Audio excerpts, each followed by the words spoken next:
Pixeltable is completely open source. We're an open source Python SDK. If you follow this link in the QR code, you'll find our repository on GitHub. We produce this content on our YouTube channel to help new users learn how to use Pixeltable for multimodal AI workflows. If you like this kind of content and want to see more like it, please consider subscribing to our channel and starring our repository on GitHub. We're a small early stage startup, so those signals mean a lot to us.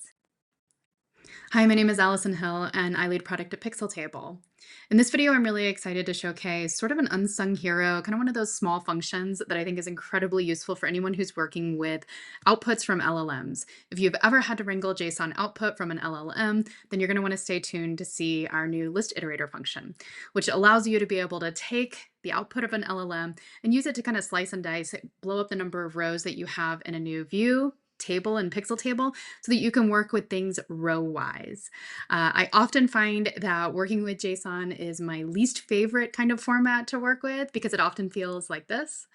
And I think this function can really change your mind about working with LLM outputs. So stay tuned. Okay, so right off the bat, this is the function. So if you go to the Pixeltable SDK on our docs page, you go over to this tab, and then go down to the section called built-in functions and operators, and you look at the JSON type here. The first one listed is the list underscore iterator. So that's where you can find the documentation for this small function that I'm about to make a big example of.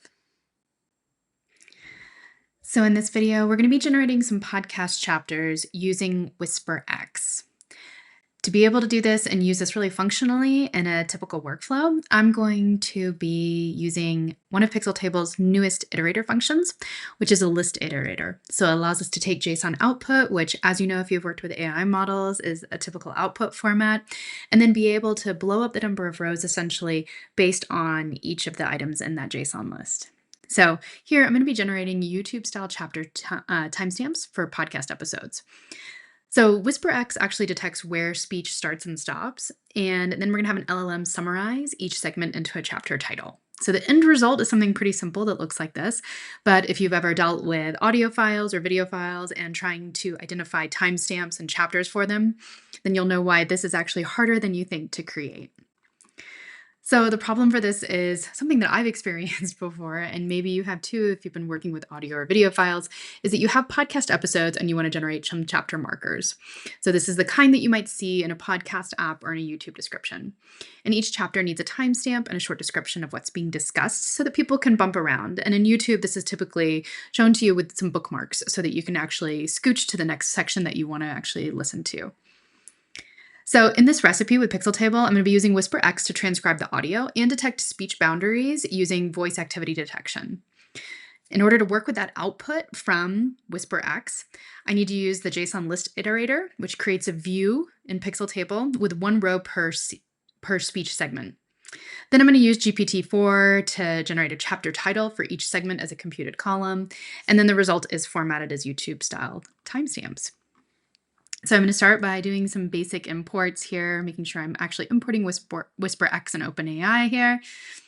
I have my API keys saved, but if you haven't worked with Pixeltable before, you can look in our docs to be able to find the right place to be able to set up all your API tokens. I'll go ahead and do that.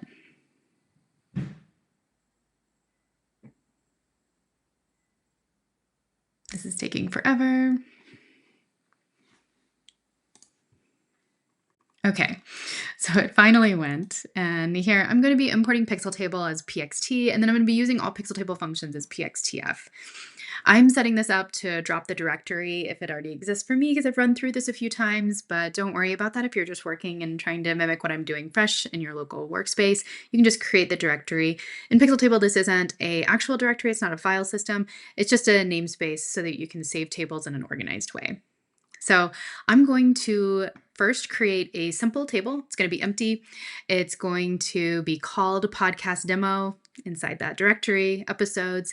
And you can see I have two columns here. So one is called title and one is called audio. And the title is of type pxt string and the audio is pxt.audio. So you can see I created the table. It has no rows yet.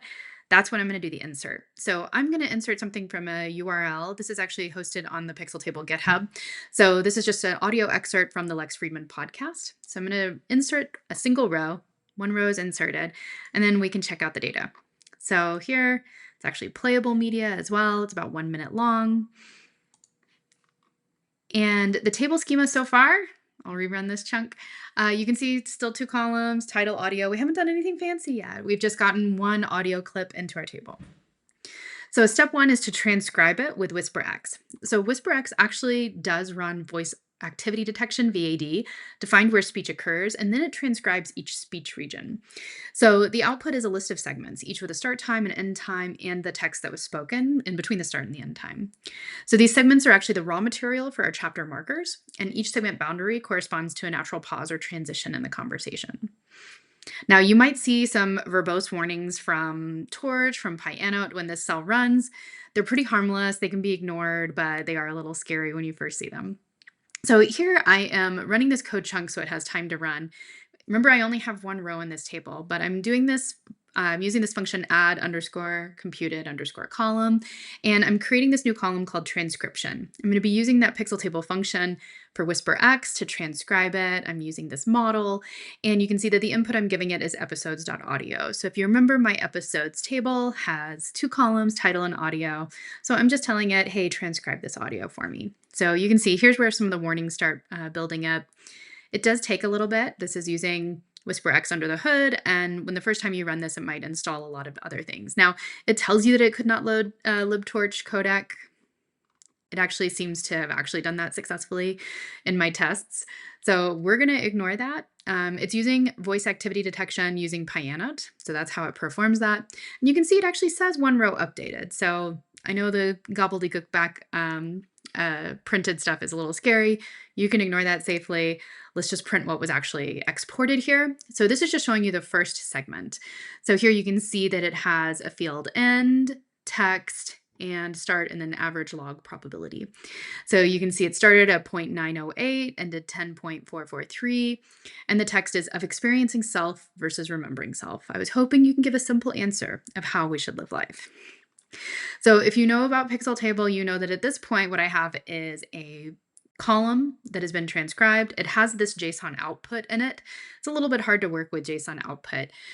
Typically in Pixeltable, what you'd want is you'd want 1 row per segment, because then you can actually have playable media per segment, and then you can actually be able to work with the transcriptions a little bit more functionally than it is with JSON. So each segment, though, is a dict with start, end, and text fields. We can use this star path expression to extract a field from every segment at once. So if I run this, you can see that it's pulling out segment starts. So it has 3 segment starts, 3 segment ends, and then 3 sections of text. So that's useful to get like a feel for the data, but the result is still 1 row with parallel lists, and we really want 1 row per segment. It's a lot easier to work with things in tabular format. So here's what a single segment would look like as a row. So here you can see this is the same output that I showed you before, start, end, and then the text. So this is what we want. We just want 1 line per row, 1 row per line of text with a start and an end time. So that's exactly what we're going to use this list iterator for. So in step 2, we're going to create a segments view with this list iterator. So iterators in Pixeltable are really a special kind of function. So they take a table as a base, and then you create a view on top. So you can see I'm using this create view function. Inside that create view, I'm going to tell it to use this iterator, and that's going to essentially take any row that I have in my base table. My base table is the podcast demo segments. The base table is episodes. I'm calling my new view podcast demo segments. And it's going to take every single row in this episodes table, and it's going to blow it up by segment. So I'm going to end up with a table of segments, 1 row per segment. So this allows me to work with individual segments as rows inside this view table. And anytime I update my episodes table, if I added new episodes to it, it would automatically update the view table as well. So the keyword argument names here, start, end, and text, become the column names in this new view. And each argument is a Pixeltable expression that evaluates to a JSON list. So here you can see I'm using this JSON list iterator. I'm saying save the start. Here's how to find it. Save the end time, here's how to find it, and then here's the text, here's how to find it. Now you'll notice that I also have this as type in here. So this isn't needed because WhisperX returns an untyped dict, so Pixeltable doesn't know what types are inside the segments. So the list iterator does require typed JSON, so it can define the view schema. So we're using as type to declare that start and end are lists of floats, and text is a list of strings. So I'm going to run the JSON list iterator, ran really quickly, and here is the schema of this view. So you can see the 4 columns added by the list iterator. So you can see they're above this line here. So pause, start, end, text, pauses, position. And you can see that they're nicely labeled, that they're computed with the list underscore iterator. So these are new. And then it also brings in all of the columns from the base table, episodes. So we have title, audio, and then we added the transcription column. That was a new computed column that we added. So you can see it was computed with transcribe. So we can see the 4 columns that we added with the list iterator and the other columns that came from the episodes table that we started with, all just by looking at the schema of the table. So now we can actually look at the table. We've got segments, and I'm just going to do a quick query here to show you the new columns that we've added. So we have 1 row per segment now with typed columns. And from here, we can add computed columns that operate on the individual segments. So you don't need to do manual JSON wrangling after this, which is really a pleasant way to start. So in step 3 now, I wanted to generate chapter titles. So this is a really important part of my workflow when I'm working with any audio or video data. And I want to be able to add a description, and I want to be able to add chapter timings and titles. So each segment now has its own row. We know its start and its end time. And so we can add a computed column that sends the segment text to GPT for a short chapter title. So you can see I'm adding a computed column here, and I want it to return a column called title underscore response. I'm using the OpenAI function here, using the chat completions. And you can see here I'm adding a role, content. Here's my prompt. I'm telling it the model. And then for the purposes of this demo, I'm doing if exists to replace. And then I'm also going to be actually parsing that later here. So you can see I'm going to be pulling out the chapter title from that response. So if we run this, what it's actually doing is it's going through each of those rows, 1 row per segment. We had 3 segments, and it's asking ChatGPT to be able to transcribe little chapter titles for me. So here is the output. So you can see my chapter title, Living for the Moment, Balancing Experience and Memory for this segment, the power of memory and shaping happiness, and then maximizing happiness through memory evolution. And then step 4, if you need this, I needed it to be able to generate YouTube style timestamps. So I wanted to format each segment start time with its LLM generated title. So here I'm defining a UDF in this notebook. Typically you define this as an external module if you were working in a Pixeltable project, but just for expediency here, I've defined it here. And you can see I can add a new computed column with my UDF to format my timestamp the way I need it to. So now if I look at the segments and I order them by the start time, you can see that I have exactly what I would need to copy and paste into YouTube to generate the descriptions that I'd want. And here's, of course, a formatted version if you want it outside of the Pixeltable table, if you really want to be able to easily copy and paste it in one line. So then step 5, the segments view actually inherits the audio column from the base episodes table. So we can add a computed column that slices out each segment's audio clip using its start and end times. So this is useful for spot checking the transcription. So this is going to render in Jupyter. It's a little bit of a complicated UDF, kind of ignore that. And here, if I run now, after I've done this computed column, I'm adding this audio clip column.